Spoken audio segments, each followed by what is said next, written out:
నమస్తే, welcome to KK news. నేను శ్రీదేవి. ఏపీలో కొత్త మద్యం పాలసీ అమల్లోకి రానుంది. ఈ మేరకు కేబినెట్ ఆమోదం తెలిపింది. కొత్త మద్యం పాలసీలో భాగంగా 99 రూపాయలకే క్వార్టర్ మద్యం అందుబాటులోకి తీసుకురావాలని డిసైడ్ అయ్యారు. ఇక బ్రాండెడ్ మద్యంను తిరిగి విక్రయించనున్నారు. ప్రైవేట్ వ్యక్తులకు మద్యం దుకాణాలు అప్పగించాలని నిర్ణయించారు. ఈ మేరకు ప్రభుత్వం లైసెన్స్ ఫీజులను సైతం ఖరారు చేసింది. అక్టోబర్ తొలి వారం నుంచే కొత్త పాలసీ అమల్లోకి రానుంది. ఇక గత 5 ఏళ్ల వైసీపీ పాలనలో నాసిరకం మద్యం బ్రాండ్లు విక్రయించడంతో పాటు ధరలను అమాంతం పెంచారు. దేశంలో ఎక్కడా వినని బ్రాండ్లను సైతం అందుబాటులోకి తెచ్చారు. ప్రజారోగ్యానికి విఘాతం కలుగుతోందని విపక్షాలు ఆరోపించిన అప్పటి వైసీపీ సర్కార్ పట్టించుకోనేలేదు.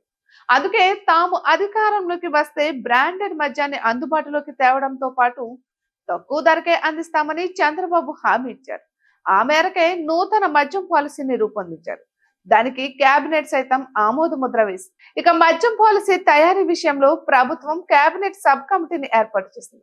ఆ కమిటీ 6 రాష్ట్రాల్లో అధ్యయనం చేసి ప్రభుత్వానికి నివేదికలు ఇచ్చింది. వాటి ప్రకారమే కొత్త మద్యం పాలసీని ప్రకటించింది. కొత్త పాలసీ ప్రకారం ప్రైవేట్ రిటైల్ విధానాన్ని అనుసరించాలని ప్రభుత్వం నిర్ణయించింది. ఈ నూతన విధానానికి 2 ఏళ్ల కాల పరిమితి ఉంటుంది. రీటైలర్లను ఎక్కువగా భాగస్వామ్యం చేయాలన్నది ప్రభుత్వ లక్ష్యంగా కనిపిస్తుంది. షాపుల లైసెన్స్ ఫీజును భారీగా పెట్టాలని ప్రభుత్వం నిర్ణయించింది. ఇక జనాభా ప్రాతిపదికగా తీసుకునుంది.